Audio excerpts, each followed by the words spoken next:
So now we have reached the end of the course. First of all, I hope you enjoyed the course and its various components and that you were enriched with its contents. That is, whatever the level of knowledge which we started the course, whether beginner or advanced, you learned new things and were challenged to think in new ways about ancient Israel and Judah. Let's do a quick recap of what we learned in this course.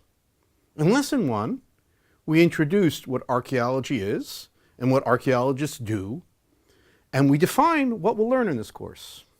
In Lesson 2, we discussed the appearance of the Israelite and Judite cultures in the early Iron Age and dealt with the various theories regarding the date, character, and processes involved in the Israelite settlement. In Lesson 3, we dealt with the highly debated United Kingdom, the period of David and Solomon. We discussed whether or not there was a United Kingdom, and if so, what was its size and impact. To illustrate this, we visited Jerusalem, Khirbet Qeiyafa, Megiddo, and Chatzor. Following this, we started dealing with the kingdoms of Israel and Judah. In Lesson 4, we discussed the archaeological and historical evidence of the Kingdom of Israel.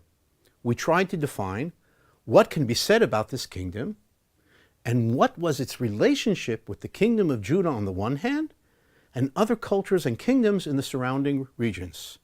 We broached the thorny question of which of the two kingdoms, of Judah and Israel, was the primary kingdom. And for this, we visited sites including Megiddo, Chatzor, and Dan. In Lesson 5, we dealt with various issues relating to the Kingdom of Judah from the 9th to the early 6th centuries BCE. We visited various sites again, such as Jerusalem, Lachish, Tel Sheva, and Arad. And from this, we tried to paint a vivid picture of this kingdom based on the rich archaeological and historical data. In Lesson 6, we delved into various topics relating to daily life and the institutions of ancient Israel and Judah. Israel and Judah's neighbors, both in the immediate surroundings and those further away, were the topics we dealt with in Lesson 7. This provided a broader context for understanding the kingdoms of Israel and Judah during the Iron Age. In the final lesson, Lesson 8, we discussed the end of the Iron Age, end of the Kingdom of Judah, and what happened immediately afterwards during the Babylonian and Persian periods. In addition to this, we had fascinating opportunities to discuss various topics with some of the most important leaders in the field of biblical archaeology, archaeological science, biblical studies, and the recreation of biblical food. From these discussions, I believe you got a feeling of some of the behind-the-scene issues, including aspects of some of the hot debates and how these scholars think about and work in archaeology. In addition to that, you have learned about biblical archaeology and that you know much more about ancient Israel and Judah. I hope you have come out of this course with a better understanding of what archaeology is, how archaeological research is done, and in particular, what an exciting, vibrant, and quickly developing field it is.